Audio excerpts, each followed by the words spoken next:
with God.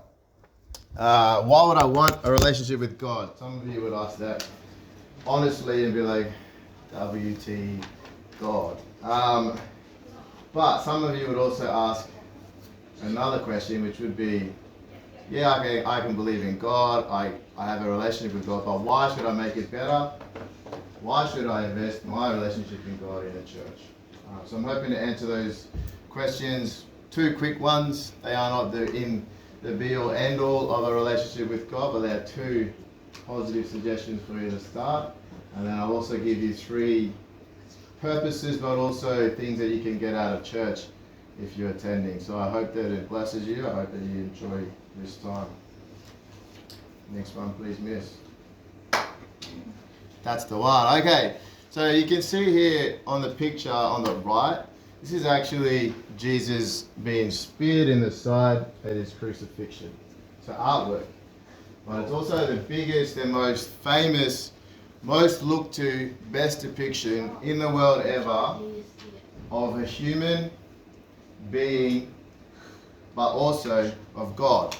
Because if you believe that this guy up here represents the actual punishment of your sins and the actual death of your being, your sinful being, and him rising on the Sunday is actually your new life and your belief in him unto heaven and righteousness. You also join with everyone in admiring, loving, and cherishing this picture, and that's Jesus, the Son of God. However,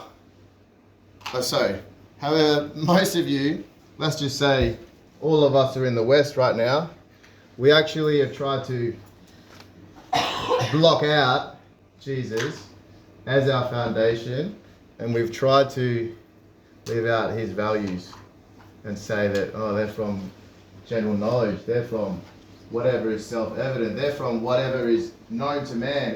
Everyone knows goodness apart from Jesus. That's literally what a lot of us think.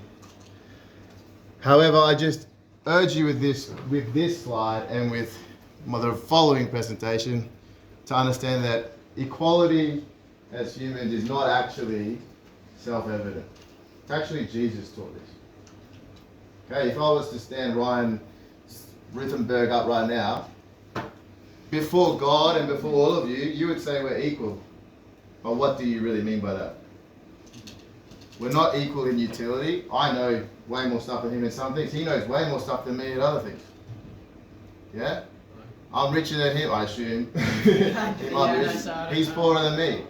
Yeah? Yeah, like my friends look like this, his friends look like that. In every single way, any dimension you look at us, we are not equal. But you guys have a belief, I bet you have a belief, most of you, that before something, I don't know, I guess just in life it's nice to think of us as equal. Is that pretty fair? Cool. And that's what these halos represent here.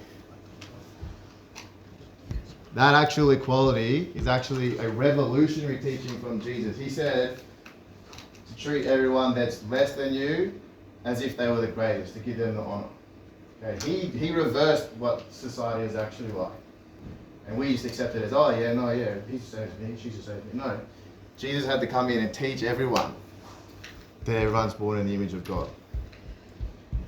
So my plea is that if you just think that tolerance or equality, compassion, all these things are good enough without Jesus, good enough for your life, I plead you to reconsider. And it's only when you've been a crap person, when you've been a bad person, and you need this, look at the board, you need forgiveness because you've been a bad person. Only when you need that will this guy help you.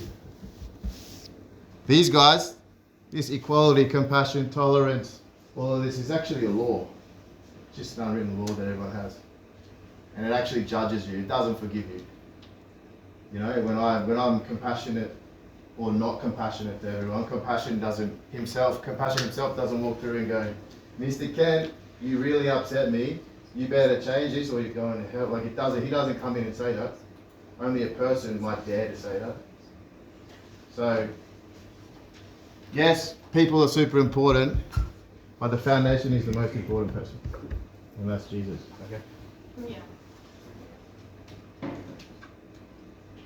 All right. Here's my second reason for why you should have a relationship with God. First reason was that you need forgiveness. If you don't, you will need it later. Now, second one, life is hard. And I hope, in terms of years spent on this earth, it's a marathon for you. You know, God bless Mackenzie. She lost her life at 17 years old. You know, from our school. Well, I pray that you have long life. Treat your parents well, that's a promise. But I pray you have a long life, as long as a marathon feels. The thing with marathons is, it's an interesting story and it parallels a lot with the Christian life. Because life's going to hit you, it's going to hurt, it's going to be long, and you're going to have to be patient and long suffering. No matter what, you're a Christian or not, you got stuff that's going to hurt you. It's coming for you. It's called trials and temptations, and you're going to need perseverance. You're going to need that whether you have it or not. What will happen though is, when you do face trials and temptations, and you have faith in God, is you'll respond in a hopeful way. Who knows people that have gone through stuff and then been worse off for it? Me, yeah, cool. Me, dated a girl, sexually involved too early. What's it called? Not married or anything. Broke up. Never wanted to enter the dating game for like 8 years. And I did the same thing again recently. Stuffed up. Okay, and it hurts. It hurts. It's all my fault as well. Don't get me wrong. But I have faith in God that eventually one day I won't lack wisdom. Eventually one day I'll be complete. Eventually one day I'll be sanctified. So then I don't go back into my shell of isolation and computer, whatever, searches, whatever it is. I don't go back into that. I have hope because of faith in God. So I want that for you. Obviously this guy, the cool thing with marathon runners is the first bloke, Philippides or whatever his name is, he had a message that he had to carry as fast as he could from Marathon to Athens. I guess from the bush to the city. And he ran. And he ran and he ran. And Paul says, run this Christian life as someone who's going to win or as someone who wants to win. And like I said, the cool thing is, the parallels with Christian life is they have a message. He had a message. It was literally a victory message as well. So I encourage you to pick up that sentiment and apply it to the Christian life, because we appreciate it at Anzac Day. We appreciate it at these other days. We understand that sacrifice, a complete exhaustion of yourself, expelling your every being into something, and then paying the ultimate price. We understand that's sacred and that's good. We understand that that's a life of purpose. Even if you get obliterated in it, if you have that message and you hold on to something deeper and a desire that's stronger, it just means that bloke just kept running. He, like all of us, this first marathon guy, he wanted to stop. But he had a deeper desire, and that was the message that he carried, and his life had a message.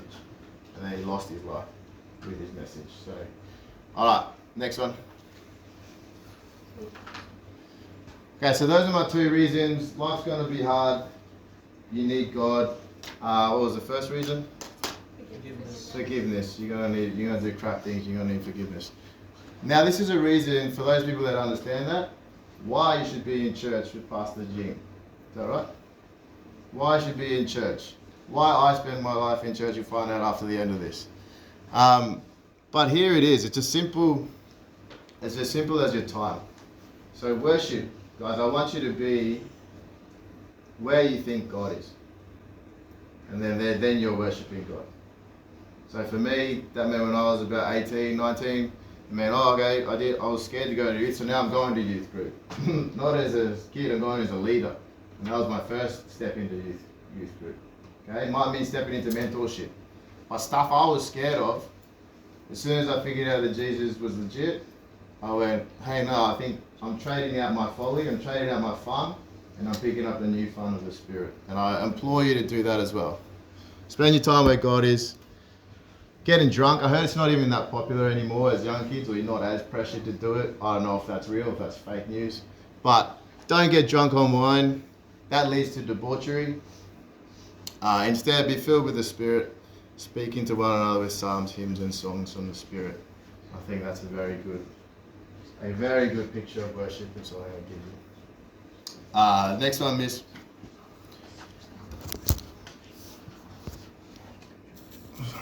So worship is the first element of a church. And that can start from home, but it definitely spills out. Community is the next thing, and I've got to land this plane. Community is within the church. I would say the best thing about the church community is there's people in there that are not like you. The head is Jesus Christ.